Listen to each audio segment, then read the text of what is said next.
Browns' final preparations before they host Green Bay on Sunday at Huntington Bank Field. And of course, the storyline here is even though they aren't facing each other, it is Myles Garrett versus Micah Parsons. And Mary Kay, we just finished talking to Myles Garrett about their relationship, about how he views the two of them. And he basically said, we'll see who's better by the end of the season, but just a fascinating relationship between two of the best edge rushers in football. Yeah, these guys are really, really good friends. They get along great. They worked out together in the off season.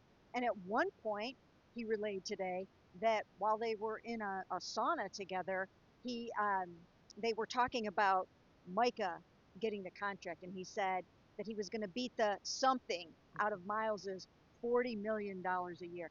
And lo and behold, he did that. He beat him by $7 million a year. So you know that Myles is going to want to beat him on the field on Sunday. You just know that. I did also ask him, have they had any witty banter this week? And Myles said, yeah, he asked him for 2 tickets for his family, and Myles said, I got you. So it's going to be kind of fun. Myles always wants to be the best player on the field, and I'm sure he's going to try really hard to do that against Mike on Sunday. Yeah, Ashley, and Myles' reaction to that trade, to that contract, I can't repeat it. He said something, and then he said he did it. Yeah, he said, holy expletive. He did it. So basically, the reaction, I think, of the entire NFL world when people saw that deal. But look, I think this was just yet another example. We see Myles like this a lot when he has to face other top pass rushers across the NFL. He just has such an appreciation for other guys' talent, but at the same time, he does want to go out there, we know, and be the best player on the field and get a win too. But I really do think, even though sometimes Myles doesn't like to divulge too much in these matchups, that he really gets up for these games and just always seems like he's extra motivated for games like this one. Now, there are a lot of injuries to keep track of here, especially on the Brown side, and we'll just start with the kicker, Andre Szmyt. He got a left calf injury, and now he's going to get an MRI. The Browns don't know if he'll be able to kick on Sunday. They'll have to bring someone in. We're still waiting to see if Joel Bitonio will be able to play with that pesky back that's been acting up all week. And also, Jack Conklin, he's dealing with that elbow injury that kept him out last Sunday against the Ravens. But Mary Kay, the real headliner here is right when the Browns get Andre Szmyt right, he might not be able to kick on Sunday. I mean, can you even believe it? We're sitting there in the media room. We get the injury report, and Andre Szmyt is on it with a left calf injury. We were all wondering, is the punter going to be able to play this week? They were bringing in punters just in case Corey couldn't play. Lo and behold, Andre Szmyt, left calf injury.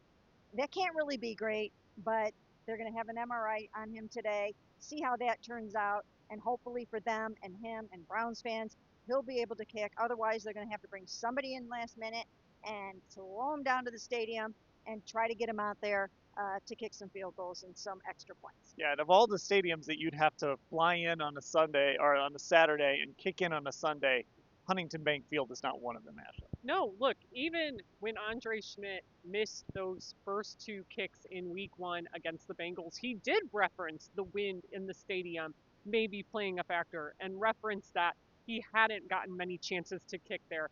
And Bubba Ventrone this week said on Wednesday they got him more reps at the stadium as well. So it certainly puts the Browns in a tough spot. Ironically, though, we were talking about this off mic. There is a guy that's available that has kicked in this stadium. Like, no indication that Dustin Hopkins would be someone they would call. But it is a fascinating thought experiment, at least. Okay, let's make our predictions.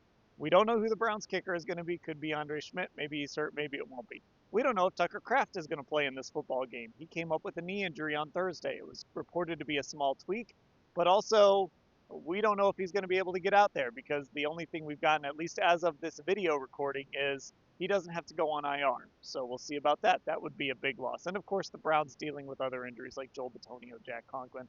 Are those guys going to play? So let's get to it. What we're watching and our picks. Ashley, lead us off here.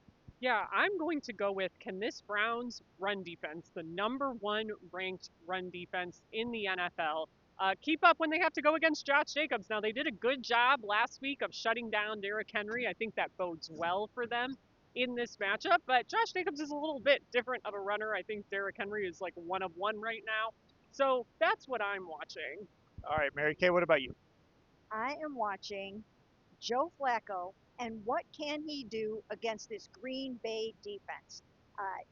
This defense is number 3 in the NFL, and Joe has got to get right. He's turned the ball over 4 times already in 2 games, and of course, 2 of those interceptions were not necessarily his fault, but he's skating on thin ice. Dylan Gabriel is waiting in the wings. There's already a debate over whether or not he should be in there playing, and we're already asking Kevin about that after games. So Joe's got to go out there. He's got to fight to keep his job, and he's got to connect with his receivers in this game. And I'm going to keep an eye on this Browns run game. Quinshon Judkins, a full week of practice. Is he kind of the key to unlocking this? Are there deeper issues that need to be fixed? He's certainly going to help.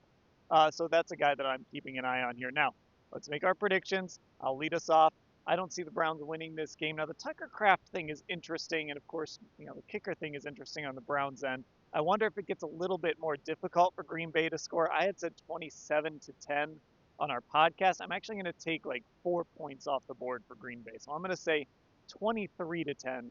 The Packers win this football game. Mary Kay, what's your prediction? I'm going to go with the Pack 27-16, but I will tell you the fact that Tucker Kraft probably isn't going to play, and the fact that they're already without Jaden Reed. Now, Kraft is their leading receiver, and Reed led them in receiving yards and receptions in 2023 and 2024. Those are some pretty good weapons to take off the football field. I think it makes it easier for the Cleveland Browns to win this football game. But there's just too many things going against them.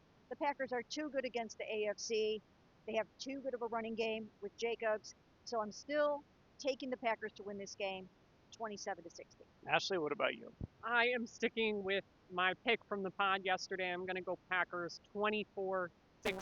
And look, I think the thing that I can't get past this week is the reminder that the Browns haven't scored more than 20 points in a football game since last year's December loss to the Denver Broncos. So it's been a long time. I agree with everything Mary Kay said. I think there is a world I can envision the Browns pulling off an upset in this game, especially because no one is expecting them to. But until they do it, I just can't pick them in this matchup. All right, Browns, Packers, 1 o'clock, Huntington Bank Field. We'll cover it all at cleveland.com/Browns.